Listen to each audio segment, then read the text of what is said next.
Bismillahirrahmanirrahim. Assalamualaikum warahmatullahi wabarakatuh. Perkenalkan, saya Dinar Hasanadari. Di sini kami akan mencoba untuk menjelaskan tentang algoritma penjadwalan proses pada mata kuliah sistem operasi. Langsung saja ke sini. Jadi penjadwalan proses itu merupakan kumpulan mekanisme di sistem operasi yang berkaitan dengan urutan kerja yang dilakukan sistem komputer. Nah, untuk penjadwalan prosesnya itu tugasnya untuk memutuskan proses yang harus berjalan dan kapan serta berapa lama proses itu berjalan. Nah, di sini ada 4 macam algoritma. Yang pertama ada FCFS atau First Come First Serve, atau juga bisa disebut First In First Out. Yang kedua ada Sort Job First. Yang ketiga ada Priority Scheduling, dan yang keempat ada Round Robin. Nah, di sini saya akan mencoba untuk menjelaskan algoritma First Come First Serve atau FCFS. Nah, jadi FCFS ini merupakan algoritma penjadwalan CPU yang paling sederhana. Nah, jadi FCFS ini ya merupakan penjadwalan non-preemptive dan penjadwalannya itu tidak berprioritas. Artinya proses yang tiba lebih dahulu itu akan dilayani lebih dahulu. Kemudian kalau ada proses tiba pada waktu yang sama, maka pelayanan mereka dilaksanakan berdasarkan urutan dalam antrian.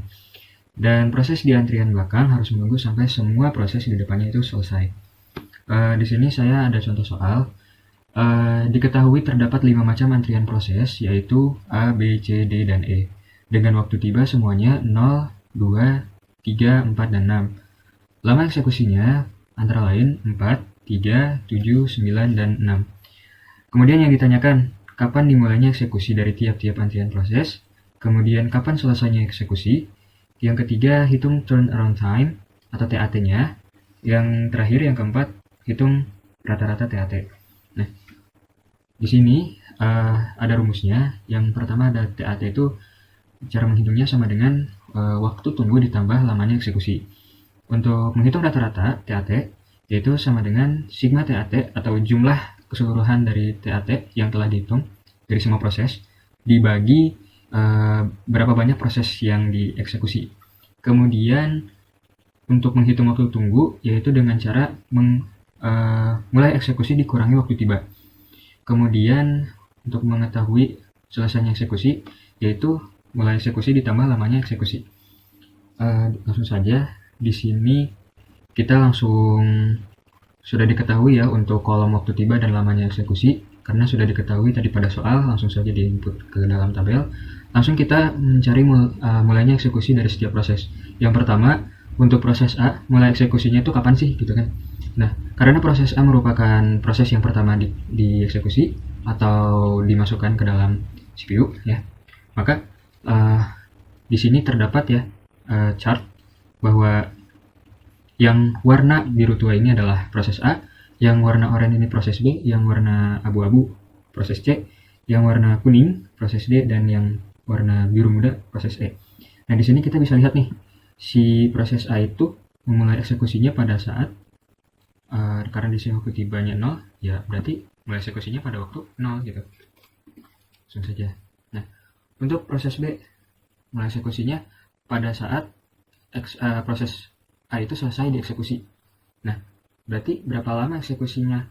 Nah, di sini sudah diketahui proses A lama eksekusinya yaitu sama dengan 4 second saja ya, satuannya second di sini. 4 second. Nah, maka memulai eksekusi pada proses B setelah proses A selesai berarti pada waktu 4 second. Di sini kita bisa lihat nih proses B. Nah, mulainya pada 4 second ya untuk mulai warna oranye. Warna oranye adalah proses B. Nah, sama halnya dengan proses C. Proses C berarti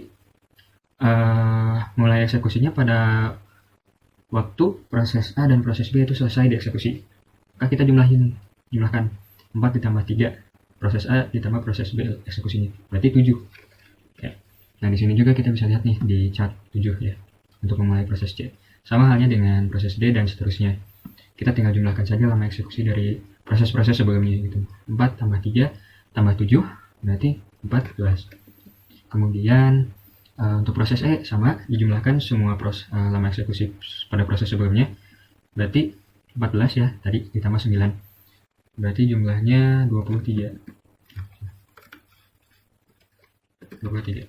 Nah, setelah selesai, ya kita akan menghitung selesainya eksekusi.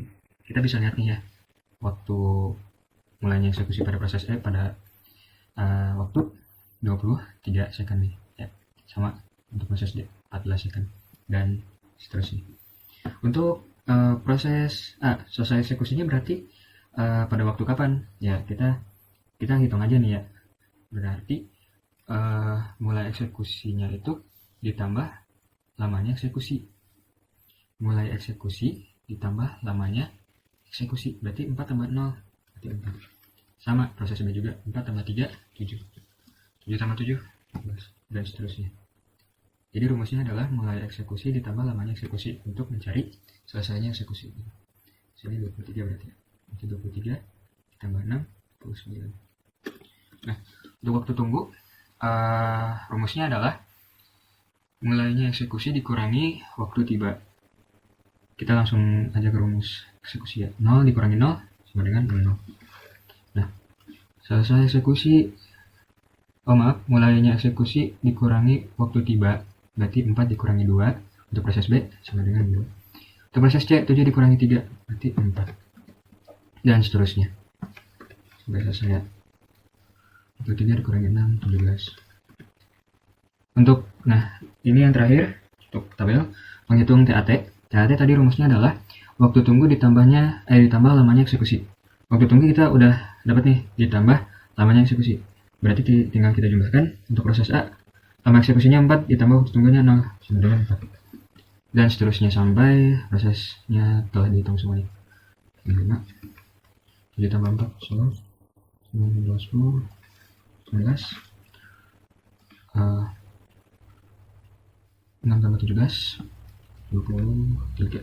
Nah, setelah kita selesai, maka kita akan menjumlahkan semua TAT-nya. Nah, kita tinggal jumlahkan nih untuk mencari rata-rata nanti. 4 tambah 5 9, 9 tambah 11 20, 20 tambah 16 39, 39 62. Berarti sini 62 ya. Nah, tinggal rata-rata. Rata-rata di sini berarti 62 ya. Total dari TAT dibagi banyaknya proses. Berarti 62 dibagi di sini prosesnya ada 5 nih ya. Berarti dibagi 5, 62 bagi 5 12,4. Nah, kita udah dapat hasilnya. Nah, mungkin itu saja yang dapat saya sampaikan, kurang lebihnya mohon maaf. Terima kasih. Wassalamualaikum warahmatullahi wabarakatuh. Selanjutnya kita akan membahas tentang algoritma shortest job first. Dasar prioritas dari algoritma ini adalah pendeknya proses. Makin pendek atau singkat proses, makin tinggi prioritasnya untuk dieksekusi. Setiap proses yang ada dalam ready queue akan dieksekusi berdasarkan burst time terkecil. Skema pada algoritma ini yang pertama ada non-preemptive, yaitu CPU tidak memperbolehkan proses yang ada di antrian untuk menggeser proses yang sedang dieksekusi oleh CPU, meskipun proses yang baru tersebut mempunyai burst time yang lebih kecil. Yang kedua, preemptive, yaitu CPU memperbolehkan proses yang sedang di antrian untuk menggeser proses yang sedang dieksekusi oleh CPU, dengan syarat mempunyai burst time yang lebih kecil. Kelebihan pada algoritma ini adalah paling optimal di antara algoritma yang lain, karena algoritma ini memberikan minimum waiting time untuk kumpulan proses yang mengantri. Sedangkan kekurangan pada algoritma ini adalah yang pertama, susahnya untuk memprediksi burst time proses yang akan dieksekusi selanjutnya. Yang kedua, proses yang mempunyai burst time yang besar akan memiliki waiting time yang besar juga, karena yang dieksekusi terlebih dahulu adalah proses dengan burst time yang lebih kecil.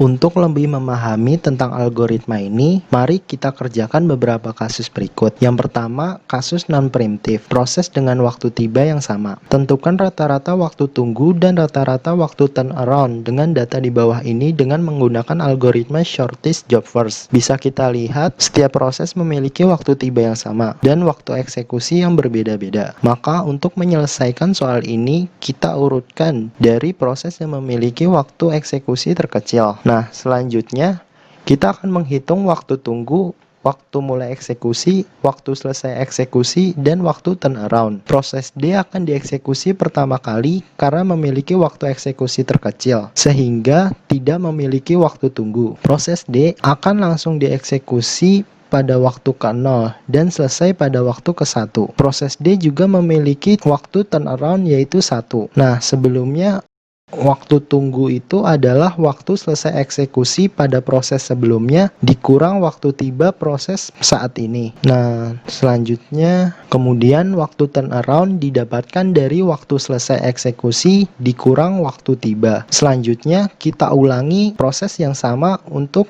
mengerjakan proses yang lainnya. Setelah kita mendapatkan semua data, kemudian kita akan menghitung waktu rata-rata tunggu dan waktu rata-rata turnaround dari data yang telah kita hitung tadi.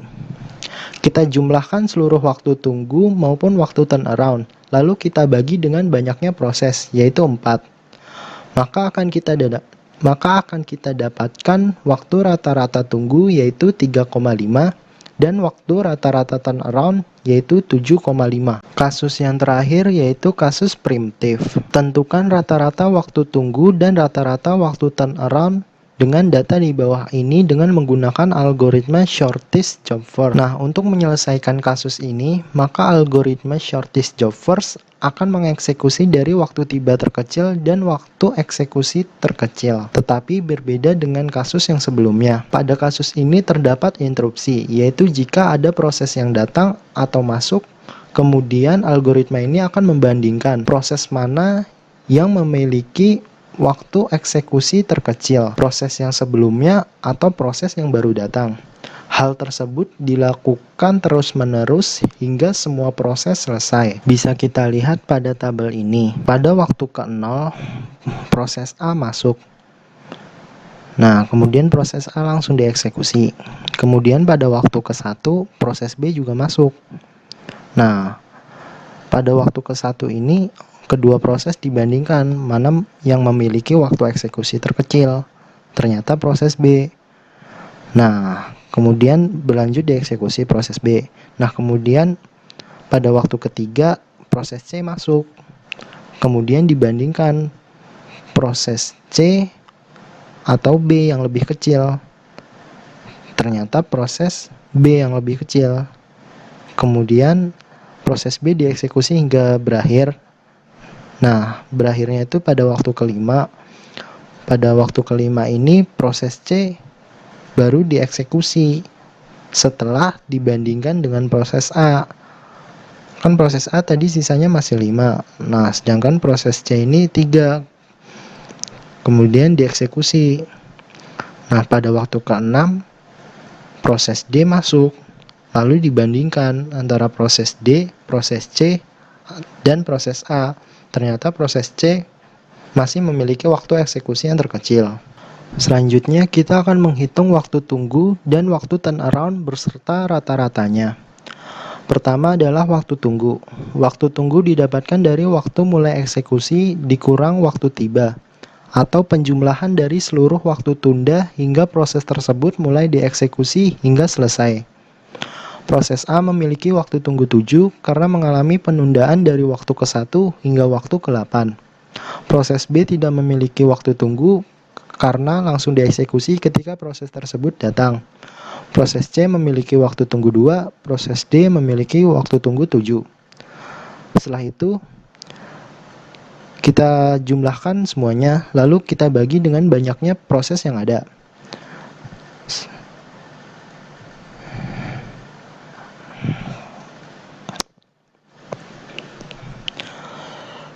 Selanjutnya, kita jumlahkan seluruh waktu tunggu, kemudian kita bagi dengan banyaknya proses yang ada, sehingga rata-rata waktu tunggu yaitu 4.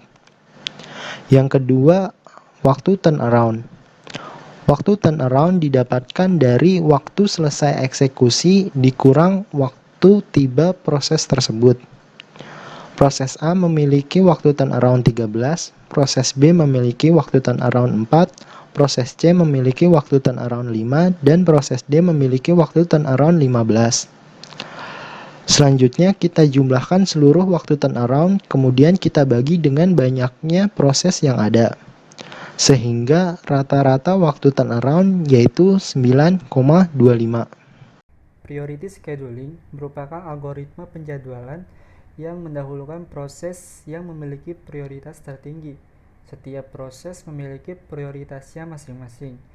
Prioritas tersebut dapat ditentukan melalui beberapa karakteristik, antara lain time limit, kemudian ada proses requirement, kemudian ada access file, perbandingan antara input-output burst dengan CPU burst, dan tingkat kepentingan proses.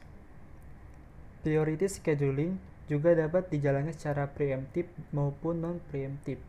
Pada preemptif, jika ada suatu proses yang baru datang memiliki prioritas yang lebih tinggi daripada proses yang sedang dijalankan, maka proses yang sedang berjalan tersebut dihentikan. Lalu CPU dialihkan untuk proses yang baru datang tersebut. Sementara itu, pada non-preemptif, proses yang baru datang tidak dapat mengganggu proses yang sedang berjalan, tetapi hanya diletakkan di dalam queue. Contoh, di sini ada contoh preemptif. Terdapat 3 buah proses. Proses pertama di rival time 0, priority ketiga, burst time-nya 10. Burst time merupakan panjang berjalannya suatu proses. Selanjutnya ada proses 2, rival time-nya di 3. Rival time ini waktu awal proses berjalan. Prioritas ke-1, burst time-nya 3. Selanjutnya ada proses ketiga, rival time-nya di 5, prioritas kedua, burst time-nya 4. Selanjutnya kita lihat di rival time-nya ini. Nah, kita pakai contoh satuan detik ya. Di detik ke-0 kita lihat proses 1 berjalan. Kemudian di detik ketiga ada proses 2 berjalan. Nah, maka proses 2 ini akan menghentikan proses pertama yang sedang berjalan. Kenapa? Karena proses kedua ini memiliki prioritas lebih tinggi daripada proses pertama. Nah, selanjutnya di detik kelima proses 3 berjalan, namun tidak bisa menghentikan proses 2 yang sedang berjalan karena proses 2 memiliki prioritas lebih tinggi daripada proses ketiga. Maka proses 2 selesaikan sampai burst time-nya habis, kemudian lanjut proses ketiga. Karena proses ketiga prioritasnya lebih tinggi daripada proses pertama, maka proses ketiga ini akan diselesaikan dulu, kemudian dilanjutkan sisa dari proses pertama ini. Selanjutnya kita mencari rata-rata dari turnaround dan waiting time. Sebelum itu kita harus mencari dari composition time. Composition time ini kita cari dengan melihat di detik berapa proses berhenti. Kita lihat proses pertama berhenti di detik 17. Proses kedua berhenti di detik 6. Proses ketiga berhenti di detik 10. Nah, selanjutnya kita mencari turnaround dengan rumus CT dikurangi AT. CT merupakan composition time, AT merupakan arrival time. 17 dikurangi 0, 17, 6 dikurangi 3, 3, 10 dikurangi 5, 5. Waiting time-nya TAT dikurangi BT. TAT merupakan turnaround time 17. BT-nya itu burst time. Jadi 17 dikurangi 10, 7. 3 dikurangi 3, 0. Kemudian 5 dikurangi 4, 1. Nah, setelah kita menemukan turnaround dan waiting around ini, kita dapat mencari rata-rata dengan menjumlahkan ketiga ini dibagi 3. Hasilnya 8,33 dan ini hasilnya 2,67. Nah, selanjutnya kita beralih ke contoh non-preemptive. Terdapat 3 buah proses. Proses pertama rival time-nya di 0, prioritasnya ke 3, burst time-nya 10. Proses kedua, rival time-nya di 0, prioritas ke 1, burst time-nya di 3. Dan proses 3, arrival time-nya di 5, prioritas kedua, burst time-nya 4. Kemudian kita lihat lagi di arrival time-nya ini. Di detik 0 terdapat dua buah proses. Proses pertama dan proses kedua. Nah, ini. Namun kalau kita melihat arrival time yang sama seperti ini, kita lihat di prioritasnya. Prioritas yang lebih tinggi maka akan dijalankan terlebih dahulu. Maka P2 terlebih dahulu karena memiliki prioritas lebih tinggi. P2 sampai burst time-nya habis, kemudian dilanjutkan proses ke-1. Tapi di detik ke-5 proses 3 harus dijalankan. Namun proses 3 ini tidak dapat dijalankan karena harus menunggu proses ke-1 ini selesai dulu. Walaupun prioritasnya lebih tinggi proses 3 karena ini di non preemptive. Maka proses 1 harus diselesaikan terlebih dahulu. P3-nya ditaruh di dalam queue. Nah, proses 1 berhenti di detik 13, kemudian lanjut P3 dengan burst time 4 berhenti di detik 17. Setelah itu kita mencari rata-rata turnaround time dan waiting time. Tanpa kita lupa harus mencari composition time-nya terlebih dahulu, atau waktu berhentinya sebuah proses. P1 berhenti di detik 13, kemudian P2 berhenti di detik 3, P3 berhenti di detik 17. Kemudian turnaround-nya sama, kita pakai rumus CT dikurangi AT, composition time dikurangi arrival time, 13 dikurangi 0, 13, 3 dikurangi 0, 3, 17 dikurangi 5, 12. Waiting time-nya sama, TAT dikurangi BT, turnaround time dikurangi burst time, 13 dikurangi 10, 3, 3 dikurangi 3, 0, 12 dikurangi 4, 8. Nah, jumlahkan dibagi jumlah prosesnya. Hasilnya rata-rata turnaround time-nya 9,33 dan rata-rata dari waiting time-nya itu 3,67. Kali ini saya akan menjelaskan tentang round robin. Untuk pengertian round robin sendiri, yaitu adalah penjadwalan proses di mana algoritma ini menggilir proses yang ada di antrian. Proses akan mendapatkan jatah sebesar time quantum. Jika time quantum habis atau proses sudah selesai, CPU akan dialokasikan ke proses berikutnya.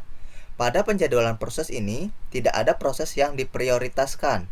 Semua proses mendapatkan pembagian waktu yang sama dari CPU. Lalu selanjutnya, implementasi penjadwalan round robin. Yang pertama, sistem mengelola proses ready sesuai urutan kedatangannya. Yang kedua, sistem mengambil proses yang ada di depan antrian ready. Yang ketiga, bila kuanta atau kuantum belum habis dan diproses selesai, maka sistem mengambil proses yang ada di depan antrian ready selanjutnya. Dan yang terakhir, jika kuanta atau kuantum habis dan proses belum selesai, maka ditempatkan proses running ke belakang antrian proses ready. Untuk contohnya, saya mengambil contoh sebagai berikut, di mana terdapat proses A, B, dan C. A arrival time-nya yaitu 0 dan service time-nya yaitu 7. B, arrival time atau waktu diprosesnya 2 dan service time-nya 8 milisecond. Dan C, arrival time-nya 4 dan service time-nya yaitu 5 dengan time quantum sebesar 2 milisecond. Pertanyaannya adalah berapakah waiting time serta turnaround time? Untuk pembahasannya yaitu sebagai berikut. Yang pertama adalah proses A. Kenapa proses A? Dilihat dari arrival time-nya atau waktu diprosesnya. Jadi A diproses selama 2 milisecond. Lalu selanjutnya dilanjut dengan B sebesar 2 milisecond. Selanjutnya kembali ke A lagi. Kenapa tidak ke C? Dikarenakan yang C belum waktunya. A 5 milisecond. Oh ya, sebelumnya ini yang pertama 5. Ini kenapa 5? Ini 7 dikurangi 2, sisa 5. Terus yang ini 8 dikurang 2, sisa 6. Lalu ke A lagi. 5 dikurangi 2, sisa 3. Nah, baru ke C.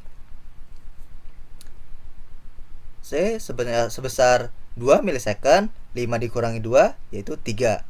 Lalu setelah C ke B. Kenapa enggak ke A? Karena A sudah, dia tidak boleh mengulang, harus adil karena tidak ada yang diprioritaskan.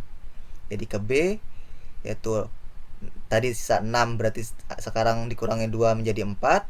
Lalu ke A lagi. Jadi sisa 1. Lalu ke C, 3 dikurangi 2 sisa 1. Lalu ke B tadinya 4 dikurangi 2 milisecond sisa 2. Lalu setelah ini ke A lagi. A karena ini sisa 1, maka 1 saja karena sudah habis prosesnya. Lalu ke C lagi, sisa 1 juga, dia cukup ditaruh 1 karena sudah habis juga. Dan yang terakhir ke B yang sisa 2. Lalu selanjutnya yaitu waiting time dan turnaround time. Untuk waiting time sendiri yaitu total waktu jeda dikurangi arrival time-nya. Jadi untuk yang A, waktu jedanya yaitu 2, 4, tambah 2, 6, ditambah 2, 8, ditambah 2 lagi, 10, dikurangi 0, 10. Lalu yang kedua atau proses B, 2 ditambah 2, 4, ditambah 2 lagi, 6, ditambah 2, 8, ditambah 2, 10, ditambah 2 lagi, 12. 12 dikurangi arrival time-nya yaitu sebanyak 2, itu sisa 10. Lalu yang terakhir yang C, ini ada 6 ditambah 4, 10 ditambah 3, 13 dikurangi 4, arrival time-nya yaitu sisa 9.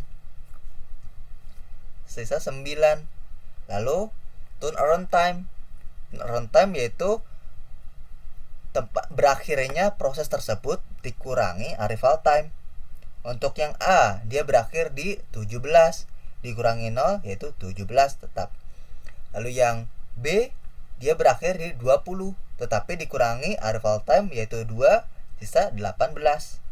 Dan yang C, dia berakhir di 18, dikurangi arrival time-nya yaitu 4, jadi 14.